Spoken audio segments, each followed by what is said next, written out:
welcome to our different names for God part 4. We will be going over 3 more names just like we did the last time. And the first name that we're going to go over is Jehovah Nisi, which means the Lord is my banner. And this was introduced in the story of the Israelites and Moses as they were traveling through the wilderness. They were in a battle against the Amalekites. I pray I said that right. And following the victory of that battle, basically he built an altar and he named it "The Lord is my banner." Now, this name only appears in the Bible one time, and the scripture for that is Exodus 17:15. And Moses built an altar and named it "The Lord is my banner."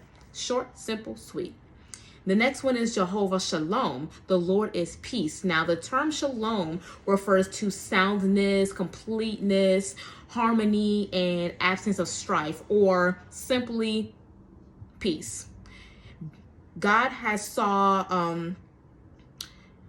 Gideon. So this is referring to the story of Gideon. I don't know if you ever heard of the story of Gideon, but God had went to Gideon, and Gideon had saw one of his angels. He was a witness to God's presence face to face, and naturally he was scared like any of us would be. He was fearful. And following this, he was filled with fear, but God responded by saying, "Peace be to you. Do not fear, you shall not die." Now, this was mentioned in the book of Judges. Now, if you read the book of Judges before, man, that was rough. Basically, the children of Israel, they was going through a lot. God had sent a lot of trouble and strife their way because they weren't following his will. They weren't following his commandments. They were basically how the world is now. They were doing what they want to do. They had no fear, no reverence for God whatsoever.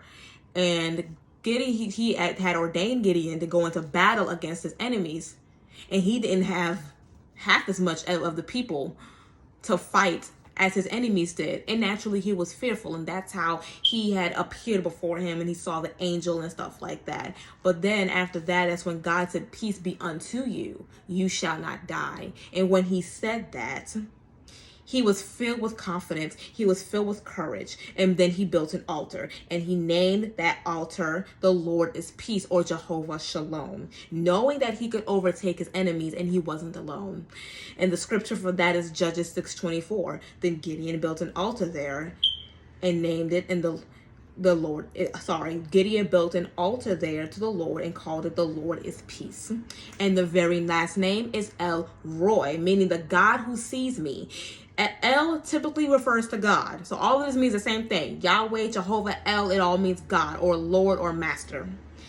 Roy, spelled originally in its original Hebrew spelling is RO''IY, translates as shepherd or as seeing, looking, or gazing. And of course, just like the other two names, Jehovah Shalom and Jehovah Nisi, it only appears one time. This was used by Sarah's servant Hagar. Now, the story behind this, if you know the story about Abraham, he was married to Sarah. God had made a covenant with him saying he would have many, many children, because Sarah, she was sterile. She was barren. She couldn't have kids. And Abraham was nearing the age of 100, and he was like, "Well, God, what's up?" So he took matters into his own hands. Long story short, Sarah advised Abraham to sleep with her servant Hagar. She slept with Hagar, and she became pregnant. Hagar had a little of a dislike for Sarah, and Sarah wasn't having it. So Sarah abused Hagar. Hagar ran away. She hit the feet. But as she was running away, as she was going, God had appeared before her, and he basically told her, he was like, "You're gonna Ishmael." The name was Ishmael. Ishmael is a lot of descendants are gonna come from Ishmael. A nation is gonna come from your son. And she responded by saying this.